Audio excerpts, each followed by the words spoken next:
नमस्कार दोस्तों, मैं अंकित तिवारी बी अवेयर हिंदुस्तान देख रहे हैं आप। आज हम उस वाहक की बात करेंगे जो हमारे पितरों तक भोजन पहुंचाने का काम करते हैं। आप हमारे पीछे आ रही आवाज़ों को महसूस कर सकते हैं, हम उसी वाहक की बात कर रहे हैं।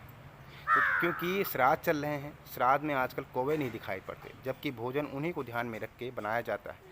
सवाल उठता है कि गुजरे हुए पुरखों तक भोजन पहुंचाने वाले वाहक रूपी कौवे ही नहीं होंगे तो श्राद्ध की मान्यताएं कैसे पूरी होंगी।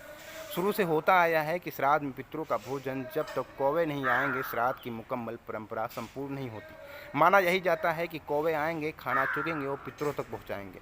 अब कौवे ही नहीं आते तो ग्रामीण क्षेत्रों में हालांकि कौवे दिखाई देते हैं, लेकिन शहर क्षेत्रों में कौवे नहीं दिखाई देते। पौराणिक मान्यताएं ये बात सिद्ध करती हैं, श्राद्ध में जो व्यंजन बनाए जाते हैं उन्हें पितरों तक पहुंचाने का काम कौवे ही करते हैं। श्राद्ध में लोग अपने गुजरे पितरों को भोजन कराने के लिए घरों के छतों पर, खेतों में, चौक चौराहों पर भोजन रख के आते हैं और कौवे के आने का इंतज़ार करते हैं। लेकिन कौवे तो आने से रहे, क्योंकि हैं ही नहीं तो कहाँ से आएंगे। हालांकि वो समझ लेते हैं कि कौवों ने खा लिया होगा, लेकिन उसकी जगह कोई दूसरा ही झपट्टा मार देता है। हालांकि बदलते वक्त के साथ श्राद्ध का स्वरूप भी बदल गया है। कौवों की जगह श्राद्ध के भोजन पे गली मोहल्ले के आवारा कुत्ते, भेड़ बकरी आदि जानवर झपट्टा मारते हुए देखे जाने लगे हैं। हालांकि ये मजबूरी है, क्योंकि दूसरा कोई विकल्प ही नहीं है, क्योंकि इसके सिवाय आदमी करे तो करे क्या।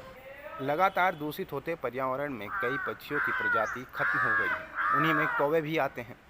हालांकि एक वक्त था जब घरों के आंगन में और हमारे जो दीवारें होती थी वहाँ पर कौवों का चहचहाना होता था।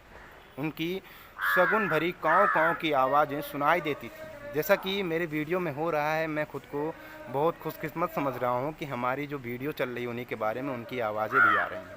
हालांकि वो सुन रहा होगा शायद। कोई दूसरे पक्षियों के मुकाबले तुच्छ माने जाते थे। पुराने मान्यताओं में ये बात का जिक्र है कि मरने के पश्चात जो कौवे का शरीर होता है वो एक औषधि की तरह काम करता है। मान्यताओं के मुताबिक श्राद्ध पक्षों में इस दुर्लभ पक्षी की भक्ति और विनम्रता के यथाशक्ति भोजन कराने की बात विष्णु पुराण में भी बताई गई है। इसी कारण से कौवों को पितरों का प्रतीक माना गया है। हालांकि श्राद्ध चल रहे हैं जिसमें कौवों के सिवाय पीपल को पितृ का प्रतीक माना जाता है। इन दिनों कौवे को खाना दिया जाता है और पीपल को पानी देने की मान्यताएं। जैसा कि श्राद्ध में एक वक्त था जब परिवार की महिलाएं शगुन मानकर कौवे को मामा कहकर बुलाया करती थी, तो कभी उनकी बदलती हुई दिशा में काँव काँव करने के अपशगुन मान लिया करती थी और उन्हें उड़ा दिया करती थी, ये कहकर टाल दिया करती थी। इसके अलावा घर की बहुएं कौवों के जरिए अपने मायके से किसी के आने का संदेश पाती थी। गौरतलब है, बेजुबान पक्षियों की आबादी घटने से मानवीय हिमाकांत प्रत्यक्ष रूप से जिम्मेदार है। पक्षियों के रहने के और खाने की सभी जगहों को नष्ट कर दिया गया।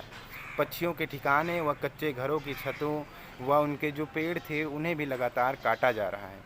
तो पक्षी कहाँ से रहेंगे, और इस तरह के मौसम, ये पर्यावरण, दूषित पर्यावरण, तो कहाँ से वो निवास कर पाएंगे। वर्तमान की आधुनिक सुविधाओं ने इंसान के जीवन को सुरक्षित कर दिया है, पर प्रकृति से छेड़छाड़ और धरती के धरोहर ने बेजुबान पक्षियों का जीवन मुश्किल कर दिया है। कॉर्नेल यूनिवर्सिटी के संरक्षक व वैज्ञानिक ने कहा था कि मोबाइल से निकलने वाली रेडियस पक्षियों को खत्म करने में बड़ी भूमिका निभा रही है। विशेषज्ञ काँव और तोते, गिद्ध आदि को ज़्यादा इफेक्ट करते हैं। समुचित दुनिया में पक्षियों की आबादी लगभग खत्म हो चुकी है। ऐसा ही रहा तो वो वक्त दूर नहीं जब हम पक्षी विहीन हो जाएंगे।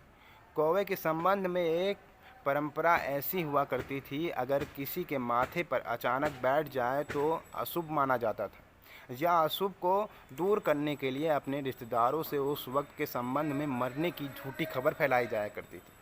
फिर कुछ समय बाद इसी खबर को निराधार कर दिया जाता था। कहा जाता था कि इस तरह से स्वाभाविक विपत्ति टल जाती है।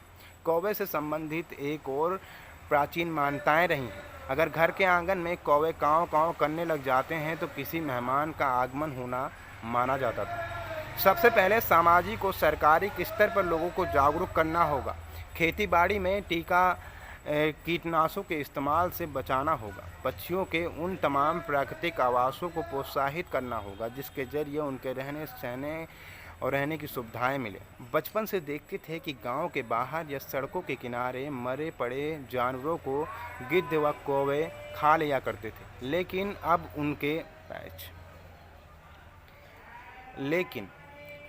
अब इनके न रहने से जानवर सड़ते हैं। इनकी दुर्गंध दूर दूर तक फैलती है, जिससे संक्रमण का खतरा फैलता है। इस तरह से गंदगी की सफाई के लिए गिद्ध और चील और कौवे गिने जाते थे, लेकिन आजकल इनकी जनसंख्याएं कम हो गई हैं, तो ये कैसे मुमकिन हो पाएगा।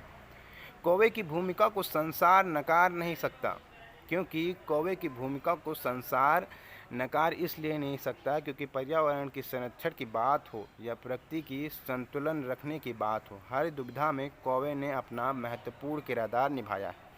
इतना सब होने के बाद भी कौवों के बचाव के लिए कोई उपाय नहीं किए जा रहे हैं। संख्या तेजी से इनकी कम हो रही है, लेकिन न सरकार की तरफ से कोई कदम उठाया जा रहा है, न हमारी आपकी तरफ से। हालांकि हम कौवों को कब याद करते हैं? आपने ये गौर किया होगा, कौवों को हम कब याद करते हैं? कौवों को सिर्फ और सिर्फ हम इस जो श्राद्ध चल रहा है ना, इसी श्राद्ध में याद करते हैं। हालांकि जो मान्यताएं हैं वो तो मिट नहीं सकती। हाँ, हमारा तरीका ज़रूर बदल सकता है, तो तरीका बदलेगा, ज़िंदगी चलेगी। ऐसे ही वीडियो को देखने के लिए जय हिंद, जय भारत।